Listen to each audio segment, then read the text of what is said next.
ജിമ്മിൽ എക്സസൈസ് ചെയ്യുന്നതിനിടെ മരണപ്പെട്ടു എന്നുള്ള ഒരു വാർത്ത നമ്മൾ കണ്ടിട്ടുണ്ടായിരുന്നു.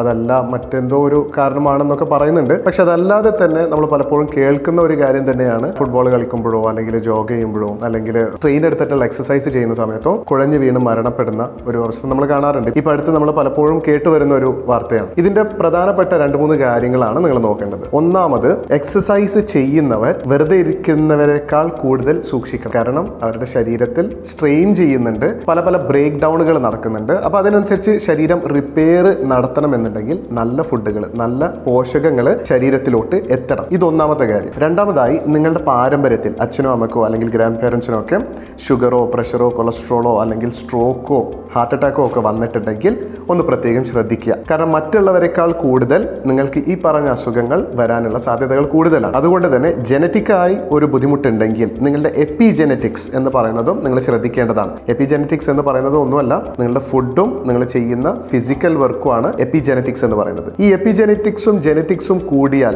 ചേർന്നാൽ മാത്രമാണ് നിങ്ങളുടെ ശരീരത്തിൽ ആ ഒരു രോഗം പുറത്തോട്ട് കാണിക്കുള്ളൂ. അപ്പോൾ ഈ 2 കാര്യങ്ങളൊന്ന് നോക്കാം. മൂന്നാമതായി, നിങ്ങൾ എക്സസൈസ് ചെയ്യുന്നതിന് തൊട്ട് മുന്നേയായി വാമപ്പ് ചെയ്യുക. എല്ലാവർക്കും മടിയുള്ള ഒരു കാര്യമാണെന്ന് അറിയാം, എന്നാലും വാമപ്പ് ചെയ്ത് ശരീരം ഒന്ന് സെറ്റ് ആയതിനു ശേഷം അറ്റ്ലീസ്റ്റ് ഒരു 15 മിനിറ്റ് എങ്കിലും വാമപ്പ് ചെയ്തതിന് ശേഷം എക്സസൈസിലോട്ട് കിടക്കുക. ഇനി അവസാനമായി, നിങ്ങളുടെ ജിമ്മിൽ ഡയറ്റീഷ്യനോ അല്ലെങ്കിൽ ട്രെയിനറോ ഒക്കെ ഉണ്ടെങ്കിൽ അവരുടെ ഗൈഡൻസ് കൂടെ ഒന്ന് പ്രത്യേകം എടുക്കേണ്ടതാണ്. കാരണം ഈ ഒരു അവസ്ഥയിൽ നിങ്ങൾ ഫിസിക്കലി വർക്കൗട്ട് ചെയ്യുന്ന സമയത്ത് നന്നായി പോഷകങ്ങൾ എന്തൊക്കെ ഫുഡുകളിൽ നിന്നാണ് നല്ല പോഷകങ്ങൾ കിട്ടുക എന്നുള്ളത് ഒന്ന് അറിയുവാനും അത് പാലിക്കുവാനും നിങ്ങൾക്ക് സഹായിക്കും. അപ്പോൾ ഈ ഒരു സമയത്ത് നിങ്ങളുടെ ശരീരം സ്ട്രെയിൻ എടുത്ത് എക്സസൈസ് ചെയ്യുമ്പോൾ ഉണ്ടാകുന്ന ഡാമേജുകൾ പെട്ടെന്ന് തന്നെ റിക്കവർ ചെയ്യാൻ നല്ല നാച്ചുറൽ ആയിട്ടുള്ള ഹോൾസം ഫുഡുകൾ, നല്ല ന്യൂട്രീഷ്യസ് ആയിട്ടുള്ള പോഷകങ്ങളുള്ള നല്ല ഫുഡുകൾ പറഞ്ഞു തരാനൊക്കെ എഡ്യൂക്കേറ്റഡ് ആയിട്ടുള്ള ഒരു ഡയറ്റീഷ്യനോ ന്യൂട്രീഷനിസ്റ്റോ ഉണ്ടെങ്കിൽ അവരിൽ നിന്നും നിങ്ങളത് അറിഞ്ഞിരിക്കേണ്ടതാണ്, ഗൈഡൻസ് വാങ്ങേണ്ടതാണ്.